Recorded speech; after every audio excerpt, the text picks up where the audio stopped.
Bertemu kembali dengan saya Ibu Yuli Andari. Kali ini kita akan belajar tentang wawasan Wiyata Mandala. Arti dan makna wawasan Wiyata Mandala. Wawasan adalah suatu pandangan atau sikap yang mendalam terhadap suatu hakikat. Wiyata adalah pendidikan. Mandala adalah tempat atau lingkungan. Jadi, Wiyata Mandala adalah sikap menghargai dan bertanggung jawab terhadap lingkungan sekolah sebagai tempat menuntut ilmu pengetahuan. Unsur-unsur Wiyata Mandala ada 5, yaitu 1. Sekolah. Sekolah merupakan lingkungan pendidikan. 2. Kepala sekolah. Kepala sekolah mempunyai wewenang dan tanggung jawab penuh atas penyelenggaraan pendidikan dalam lingkungan sekolah. 3. Guru dan orang tua siswa. Antara guru dan orang tua siswa harus ada saling pengertian dan kerjasama erat untuk mengemban tugas pendidikan. 4. Warga sekolah. Warga sekolah di dalam maupun di luar sekolah harus menjunjung tinggi martabat dan citra guru. 5. Masyarakat. Sekolah harus bertumpu pada masyarakat sekitarnya dan mendukung antar warga. Sekolah dan fungsinya. Sekolah merupakan tempat penyelenggaraan PBM, menanamkan dan mengembangkan berbagai nilai, ilmu pengetahuan, teknologi, dan keterampilan. Sekolah merupakan lembaga pendidikan formal tempat berlangsungnya PBM untuk membina dan mengembangkan 1. Ilmu pengetahuan dan teknologi. 2. Pandangan hidup atau kepribadian. 3. Hubungan antara manusia dengan lingkungan atau manusia dengan Tuhannya. Dan yang keempat, kemampuan berkarya. Fungsi sekolah. Fungsi sekolah adalah sebagai tempat masyarakat belajar karena memiliki aturan atau tata tertib kehidupan yang mengatur hubungan antara guru, pengelola pendidikan siswa dalam PBM untuk mencapai tujuan pendidikan yang telah ditetapkan dalam suasana yang dinamis. Ciri-ciri sekolah sebagai masyarakat belajar. 1. Ada guru dan siswa, timbulnya PBM yang tertib. 2. Tercapainya masyarakat yang sadar mau belajar dan bekerja keras. 3. Terbentuknya manusia Indonesia seutuhnya. Prinsip sekolah. Sekolah sebagai Wiyata Mandala selain harus bertumpu pada masyarakat sekitar, juga harus mencegah masuknya paham sikap dan perbuatan yang secara sadar ataupun tidak dapat menimbulkan pertentangan antara sesama. Sekolah tidak boleh hidup menyendiri, melepaskan diri dari tantangan sosial budaya dalam masyarakat tempat sekolah itu berada. Sekolah juga menjadi suri teladan bagi kehidupan masyarakat sekitarnya, serta mampu mencegah masuknya sikap dan perbuatan yang akan menimbulkan pertentangan. Untuk itu, sekolah memiliki prinsip-prinsip sebagai berikut. 1. Sekolah sebagai wadah atau lembaga yang memberikan bekal hidup. Dalam hal ini, sekolah seharusnya bukan hanya sekedar lembaga yang mencetak para intelektual muda, namun lebih dari itu, sekolah harus menjadi rumah kedua yang memberikan pelayanan dan pengalaman tentang hidup, mulai dari berorganisasi, bermasyarakat atau bersosialisasi, pendidikan lingkungan hidup, atau bahkan pengalaman hidup yang sesungguhnya. 2. Sekolah sebagai institusi tempat peserta didik belajar di bawah bimbingan pendidik. Bimbingan lebih dari sekedar pengajaran. Dalam bimbingan, peran pendidik berubah dari seorang pendidik menjadi seorang orang tua, bahkan menjadi seorang kakak. 3. Sekolah sebagai lembaga dengan pelayanan yang adil merata bagi stakeholdernya. Hal tersebut bisa berupa pemerataan kesempatan mendapatkan transfer of knowledge maupun transfer of experience dengan tanpa membedakan baik dari segi kemampuan ekonomi, kemampuan intelijensia, dan juga kemampuan fisik. 4. Sekolah sebagai lembaga pengembangan bakat dan minat siswa. Prinsip ini sejalan dengan teori multiple intelligence yang memandang bahwa kecerdasan intelektual bukanlah satu-satunya yang perlu diperhatikan oleh lembaga pendidikan, terutama pendidikan sekolah. Kemampuan bersosialisasi, kemampuan kinestetik, kemampuan seni, dan kemampuan-kemampuan lainnya juga perlu diperhatikan secara seimbang. 5. Sekolah sebagai lembaga pembinaan potensi di luar intelijensi. Peningkatan kemampuan intelektual, emosional, maupun kemampuan-kemampuan lainnya mendapat perhatian yang seimbang.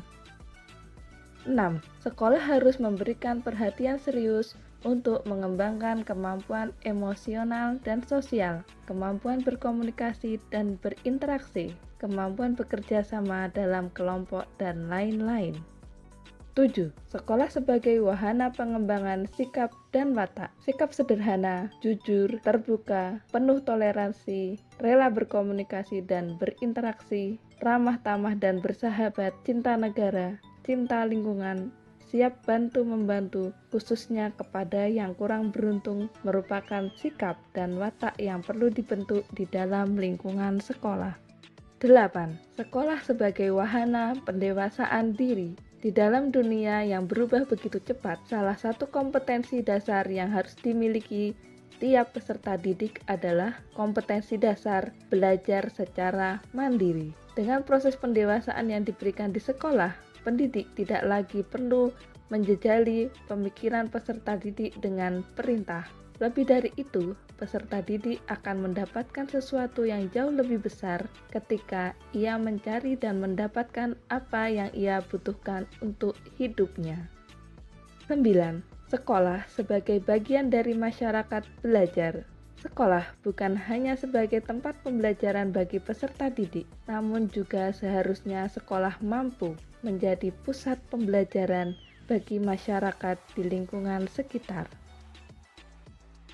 Penggunaan sekolah. Sekolah sebagai suatu lembaga pendidikan yang diperuntukkan sebagai tempat proses kegiatan belajar mengajar. Sekolah tidak diperbolehkan dijadikan sebagai tempat 1. Ajang promosi atau penjualan produk-produk perniagaan yang tidak berhubungan dengan pendidikan. 2. Sekolah merupakan lingkungan bebas rokok bagi semua pihak. 3. Penyebaran aliran sesat atau penyebarluasan aliran agama tertentu yang bertentangan dengan undang-undang. 4. Propaganda politik atau kampanye. 5. Syuting film dan atau sinetron tanpa seizin pemerintah daerah.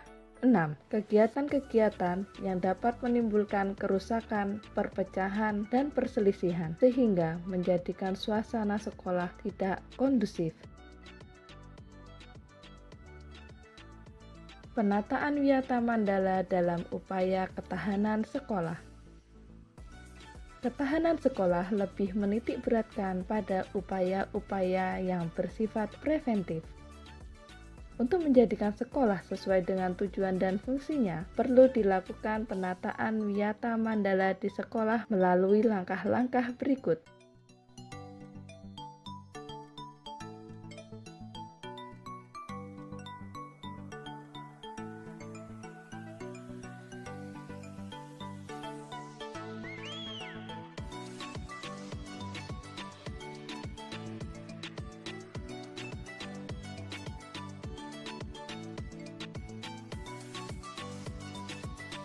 Tugas, wewenang, dan tanggung jawab kepala sekolah dalam melaksanakan Wiyata Mandala. Kepala sekolah sebagai pimpinan utama bertugas dan bertanggung jawab memimpin penyelenggaraan belajar mengajar, serta membina pendidik dan tenaga kependidikan, serta membina hubungan kerjasama dan peran serta masyarakat. Kepala sekolah dalam melaksanakan penataan Wiyata Mandala di sekolah dengan melakukan kegiatan-kegiatan berikut ini.